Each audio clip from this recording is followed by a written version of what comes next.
जसं की दुर्दैवानं छत्रपती संभाजी महाराजांसंदर्भामध्ये हे जे काय वक्तव्य काही मंडळी करत होती त्यांना तर उपरती झालेली आहे. खरं छत्रपती धर्मवीर संभाजी महाराज हे आपलं दैवतच आहे आणि दुर्दैवानं महाराष्ट्रामध्ये किंवा देश पातळीवर काही लोकांना अशा दैवतांचं अवमान करण्याचं एक प्रकारचं प्रसिद्धीच्या हव्यासापोटी म्हणा की त्यांना त्यांचं बलिदान समजलं नाही म्हणा ते वक्तव्य करत राहतात. पण उसळ सुचलेलं शहाणपण आहे. राज ठाकरेंनी असं म्हटलंय की औरंगजेबाची कबर काढू नका, उलट तिथं फलक लावा की मराठ्यांनी याला काढलंय, आम्ही त्याचं समर्थन करू. आता प्रत्येकाचे मतं वेगळे आहेत. शेवटी लोक भावना काय सांगतात ती कबर काढली पाहिजे, तर लोक भावनेचा आदर केला पाहिजे ही आमची भूमिका आहे. राज ठाकरे यांनी काल वर्धापन दिनी ज्या पद्धतीनं भाषण केलं, ज्या टीका केल्या त्यांच्यावरून पुन्हा एकदा त्यांनी टीका केली प्रदूषणावरून, कसं पाहताय सगळं ठाकरेंच्या वाटचालीकडे? मला वाटतं काय की प्रत्येक वक्तव्यावर आपण बोलत असं काही नाही, त्यांनी त्याच्या पक्षाची भूमिका मांडलेली आहे. निवडणुकीच्या तोंडावरती विखे कारखान्याला 296 कोटी रुपये राज्य सरकारने दिले आहेत. काय नाही, विखे कारखान्यात दिलेले नाही आहे.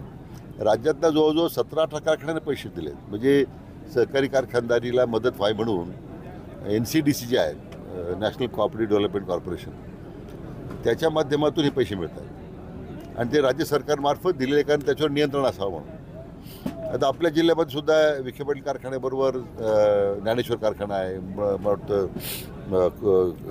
अशोक कारखाना आहे, त्याचबरोबर वृद्धेश्वर आहे, संजीवनी आहे, सगळ्यांना पैसे मिळाले, गणेशला पैसे दिलेले आहे. त्यामुळे मला वाटतं सरकारची भूमिका हीच आहे की कारखान्यांचं पुनर्जीवन, ज्या ठिकाणी कारखाना सुस्थितीत चालला पाहिजे, शेतकऱ्याच्या मालकीचे कारखाने आहेत त्याचं खाजगीकरण होणार नाही होत यासाठी हा प्रयत्न आहे.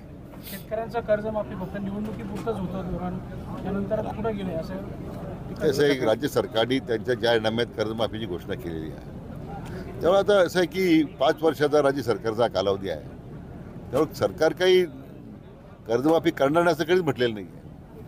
पण जाहीरनाम्यात दिलेला शब्द मी पूर्ण करू ही सरकारची भूमिका आहे.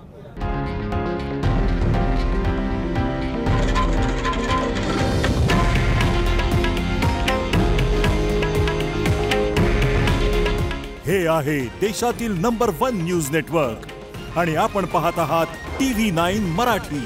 काळजी तुमची, हित महाराष्ट्राचं.